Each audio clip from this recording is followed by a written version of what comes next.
এখনো হয়নি, তার আগেই কি যোগদান মেলা শুরু? যোগদান মেলা তো এখনো শুরু হয়নি, আর আমরা যোগদান মেলার মতো কিছু করবো না। আমরা বেছে বুঝে যারা সমাজের বিশিষ্টজন বা অন্য পার্টি থেকে যারা আসতে চাইবে, তাদের স্বচ্ছ ভাবমূর্তি, তাদেরকে আমরা ভারতীয় জনতা পার্টি আমরা যেরকম দল বিজেপিতে আসার একটা সম্ভাবনা যোগদান করবে, রাজনীতিকে বলা হয় পলিটিক্স, সব ধরনের পসিবিলিটি। এরকম কোনো যোগাযোগ করেছে এখনো পর্যন্ত আমরা মিডিয়াতে বলার মতো কোনো যোগাযোগ নেই। প্রধানমন্ত্রীর নতুন সফরসূচি সম্পর্কে কিছু বলবেন? নতুন কর্মসূচি মাননীয় প্রধানমন্ত্রী 6 তারিখে আসছেন এখানে, 5 তারিখেই পৌঁছে যাবেন এখনও পর্যন্ত যা ঠিক আছে। তারপর 9 তারিখে উনি শিলিগুড়িতে আসবেন। আপাতত এই দুটো সফরসূচি ওনার ঠিক হয়েছে।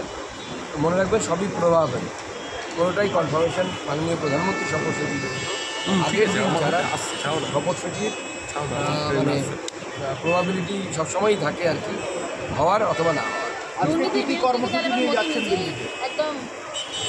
আজকে কি কি কর্মসূচি নিয়ে যাচ্ছেন? আজকে আমাদের কিছু মিটিং আছে।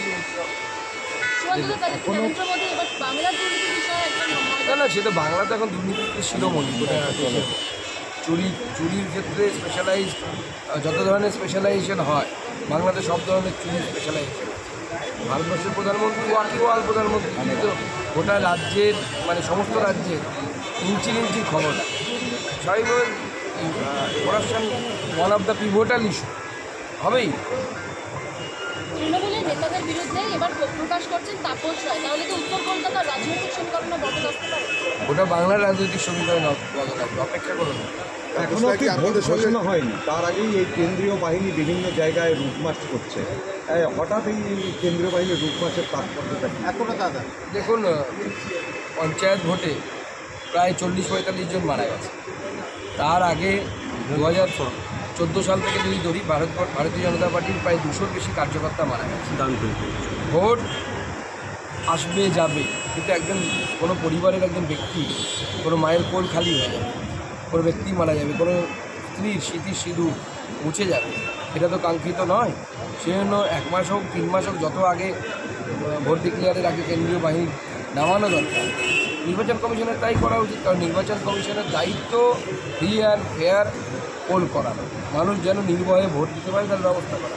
তার জন্য যা যা করা দরকার করবে। আর্মি নামাতে আর্মি নামাবে। শেখ শাহজাহান গ্রেপ্তার হওয়ার পর বসিরহাট লোকসভায় 2040-এ বিজেপির কতটা সুবিধা হবে? দেখুন, শেখ শাহজাহানের সাথে ভোটের খুব সম্পর্ক আছে বলে আমার মনে হয় না। হ্যাঁ, এটা ঠিক, সন্দেশকালী যারা জনগণ, যারা এতদিন ভোট দিতে পারেননি, তারা নির্ভয়ে ভোট যাকে ইচ্ছে তাকে ভোট দেবেন, কোনো অসুবিধা নেই। কিন্তু আমার মনে হয় নির্ভয়ে ভোট হওয়াটা সবথেকে